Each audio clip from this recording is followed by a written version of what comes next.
that she was in, right? Once we realized that we are like loving each other. One second.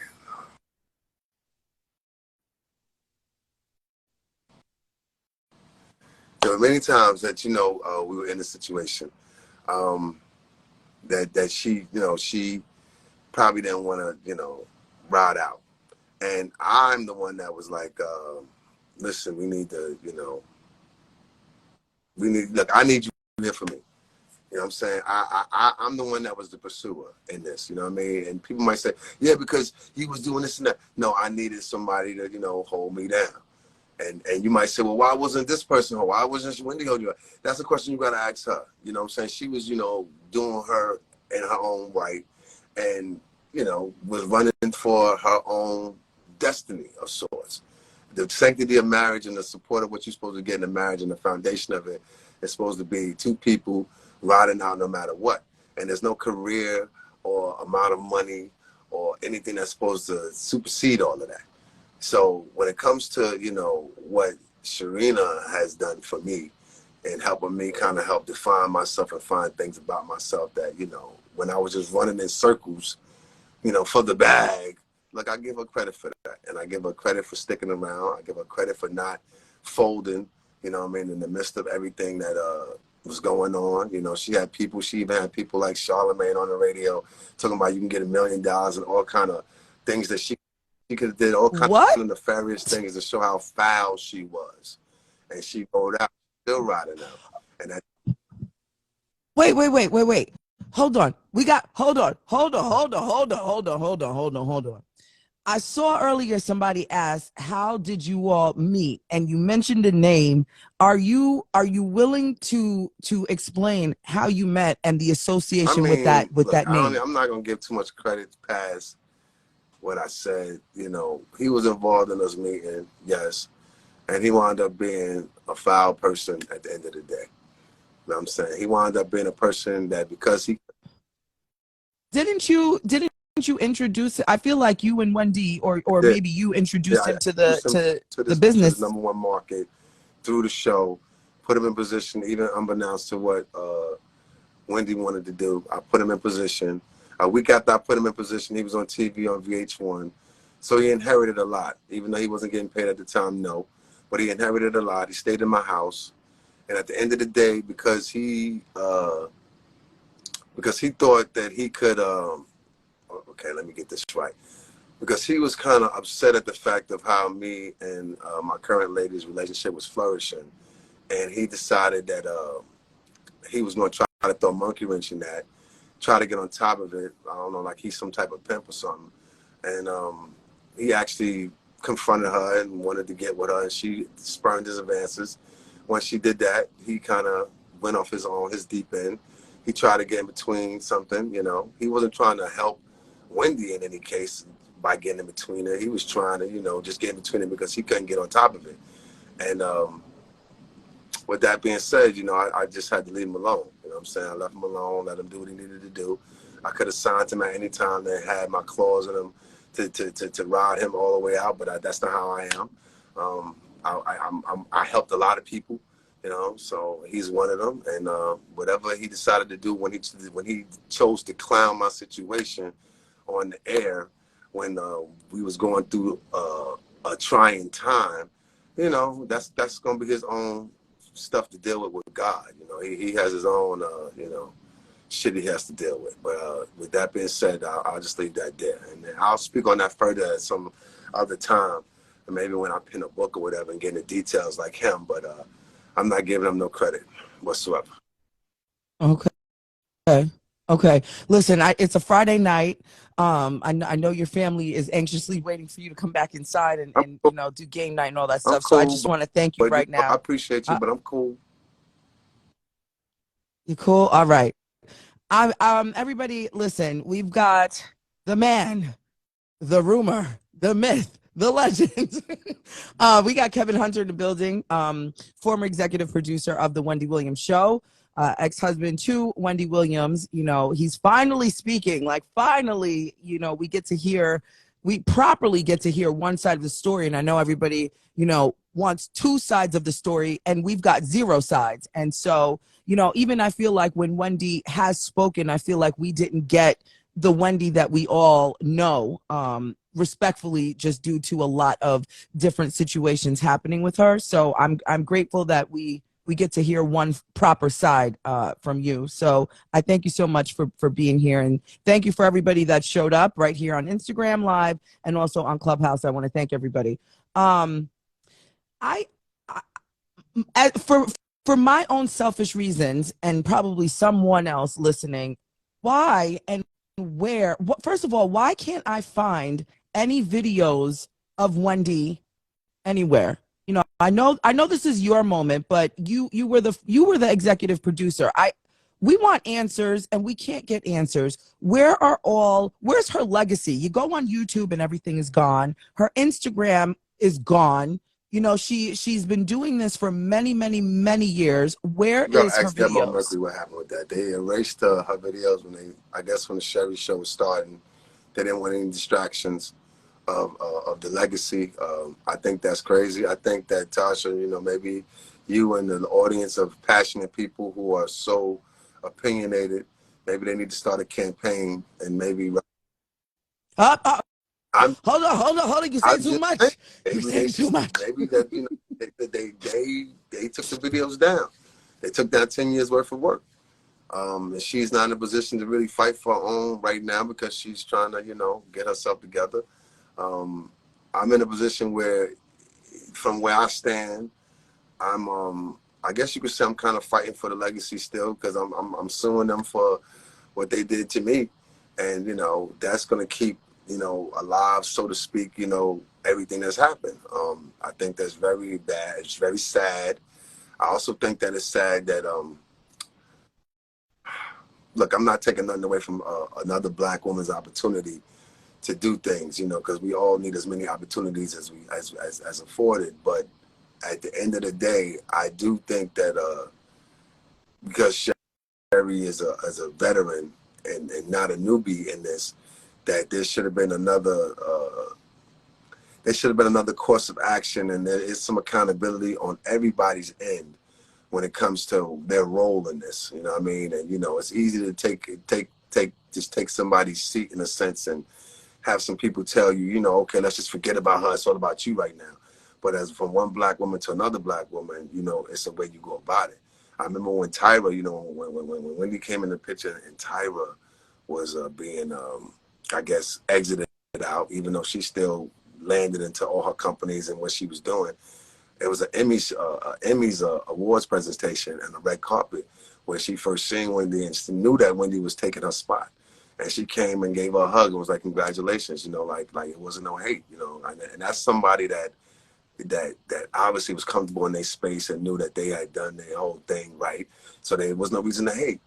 But now you got this whole narrative of them trying to pit one Black woman against the other, and you know, letting her. There's been no acknowledgement of this person aside from you know, you asked about the way that the show ended. I think the show ended very shitty. I think that the people in the production company knew that there was a way that they could have involved her still in the show. I think Sherry should have stood strong and made sure that if she was going to be somewhat inheriting so much of this time slot, that she should have made sure that she was part of it, instead of this fucking this makeshift memorial that they did, damn near like she's dead, which I heard that they made a death reel like if she was going to die already, which is totally crazy. Hold on. I'm sorry.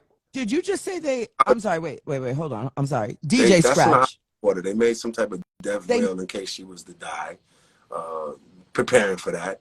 I think that all the actions of Debmar in terms of how they exited the whole show after 10 years of blood, sweat, and tears, and her defining them in the talk show space because they had nobody else there. They tried to develop people there and it didn't work.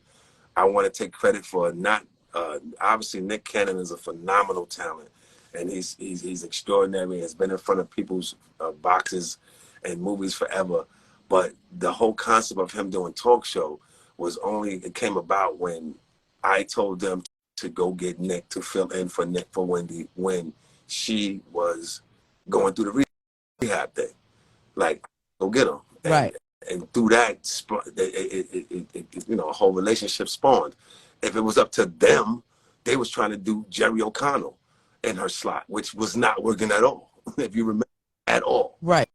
So, you know, and what they did was Nick, you know, it's unfortunate. I mean, because, you know, they could have did him a whole different way, but because they didn't really have the, you know, the wherewithal to harness that talent like that. You know, you know, a lot of the times of what I fought for behind the scenes was to make sure that her image and everything was projected the right way, and that she was not being, you know, clowned in any kind of way. Being a larger woman, being a very statuesque woman, you know, I fought for that whole thing. And what you've seen the demise of after I left was them just letting the whole cards fall. But it came to Nick, they really didn't know what to do with him. So that was the whole grand opening, grand closing. Unfortunately. Can we? I just want to clear up some stuff. 15 more minutes, Tell and then I do me, that. But go ahead. Kelvin. What is your name? My legal name is Kelvin. Everybody know me as Kev. Kelvin was promoted a lot during my divorce. With an L, Kelvin. It was promoted because a lot of people, particularly her, knew that I wasn't really fond of that name. Even my mother, you know, gave me that name. I wasn't fond of it, so I took Kevin. But since I kept hearing it, during the whole, you know, divorce proceeding or whatever, I embraced it. I embraced it and used it as a new beginning. And looking at my son, who is Kevin, I wanted to define myself as Kelvin.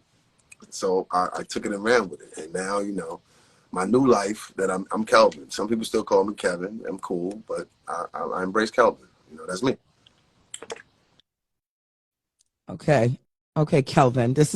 Listen, my whole life I've been knowing you as Kevin, so now I'm just gonna call you Kelvin. I'm just gonna call you Kev. How do you I did see somebody ask, like, how do you feel about being known as Mr. Wendy Williams, which it made me laugh, but I'm like, after we've sat here and heard the breakdown, you know, I'm just like, well, how does that make you feel now? Well, actually back then, because now we're knowing you as an individual, as Kelvin Hunter. You've got Hunter Publishing. I want you to talk more about, like, where you're going. You know, we just heard you talk about all of the things that you did behind the scenes that a lot of us really did not know. I have a lot more respect for you for the things that obviously we didn't know because you didn't speak on. But how are you? How do you want us to receive you today and going forward, tomorrow and ongoing? What you just said. The Mr. Wendy Williams stuff, you know, I'm breaking out of that shell. A lot of people won't refer to me as that because I stay behind the scenes, and I'm not craving the spotlight now. I'm clarifying some things for the legacy that is me. Unfortunately, no, I'm not going to say unfortunately. Fortunately, you know, because of what I put down with a person and created history, I'm going to be tied to and tethered to this legacy that was a phenomenal ride. But in terms of me stepping out in front of anything and speaking and representing myself, that never really was my thing because, you know, I'm the type of person, like, you know, if I'm riding with you, you know, I shine through you. I know my position.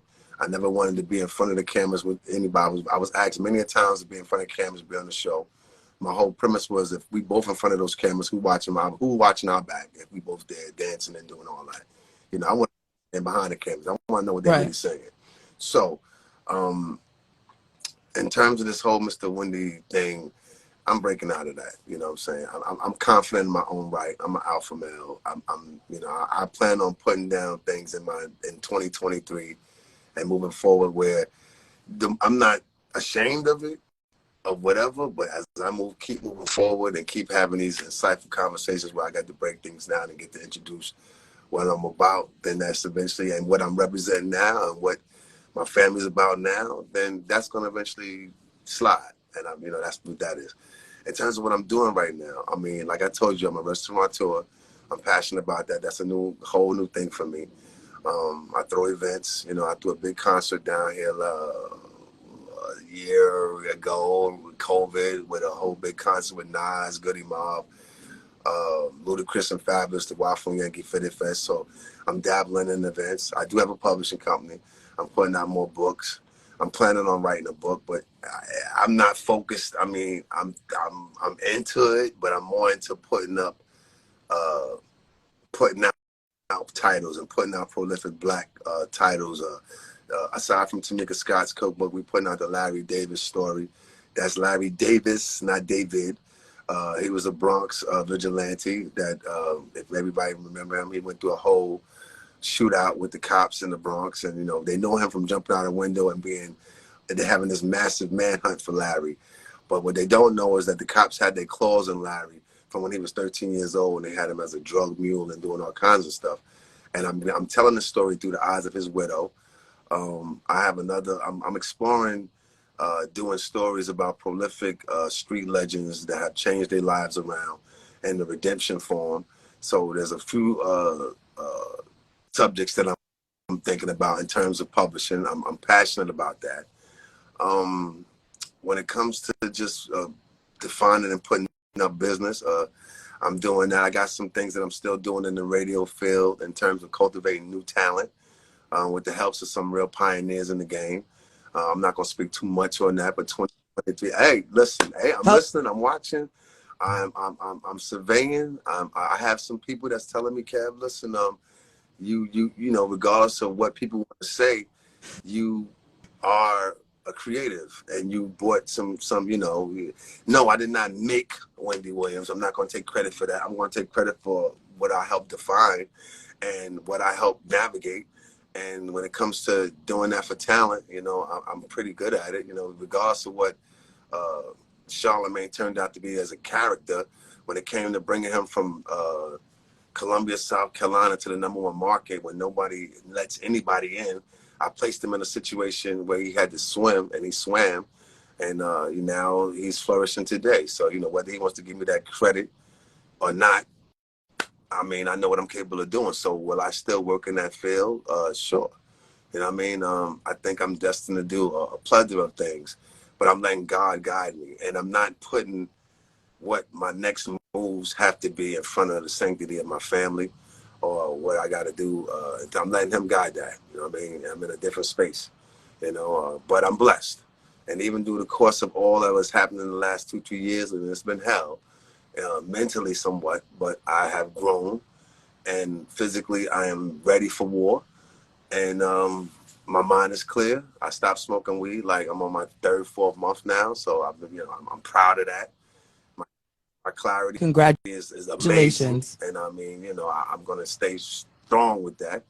And as far as how I eat and what I want to teach people, my whole thing is I'm going to open up a whole health as wealth platform to teach people how to eat right, share a lot of my experiences through me and my lady now, and how she's learned how to be a wonderful vegan chef. We want to share and build in that regard on how to help people live longer, because after COVID, and during COVID, it changed the world. So I'm on that tip right now. So am I trying to be the biggest mogul in the world?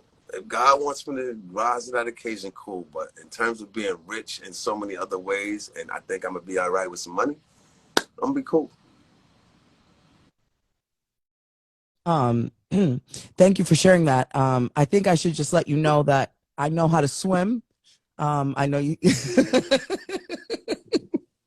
Just in case you ain't know, I know how to swim. So, Now, if you want to hold throw up. me in the Question water, is, do you know how to anyway. move in a room full of vultures? Can you do that?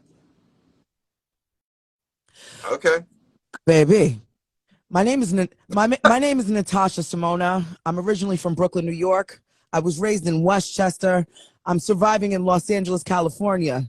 You throw me to the sharks, and I'll cook them for dinner. Just Hello. say this, wrapping this up, right? People, you just asked me a question about, do you emulate Wendy in any way? You know what? If you've gotten any of those attributes along your ride, and you've taken things, people take things from all kinds of people to become great.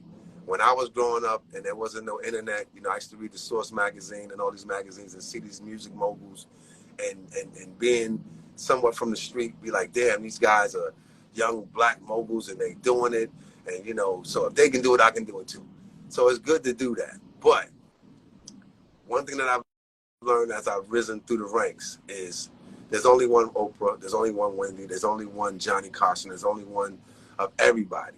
You know, when somebody starts to tell you that you like somebody, you know, steer them in another direction, be like, you know, that's cool because, you know, that's a great teacher, but you be Natasha Simone to the death of you and create a better you. You do that, then nobody can stop you. You know what I'm saying? I'm sure you have a plethora of fans on here. There's many that say that you emulate. There's people that's getting into you and how me and you talking. Even though I see, like I said, certain attributes, I don't feel like you are of that, and not taking nothing away from her. I feel like you. So just be great at it. Thank you. And you are. I appreciate you. I appreciate you. Thank you. Thank you for that. I not only did I need all of that because, you know, I've respected you for so many years because I understood what wasn't being explained. But, you know, so many people, you know, I've heard the slander. I've heard you're trying to be like, you know, and you don't pay attention to it. So I'm just grateful that you came on. You came, baby, you could have been anywhere right now. I don't even need to say where you could have been. But the fact that I'm not about to cry. I'm a G. Hold on a minute. Hold on. The fact that the fact that you chose me to share your story with, you know, you're a man of very few public words, and you're now, you know, coming out and you know, changing the narrative yourself, and you chose my platform means a lot to me. So I just want to say thank you for the words of encouragement, and thank you for feeling safe here. You know, thank you for feeling like, you know, you could get your shit off respectfully right here. And I'm so honored to have hosted you. I hope you Close for a second. Okay. I appreciate it. Look, Brownsville, Brooklyn, and Brown County. I appreciate y'all for having me. Tosh, keep doing your thing. Like I said, you know, if you're in Brooklyn, come check us out at Stush in Williamsburg, Brooklyn, or the Rental NYC. Tamika Scott's book available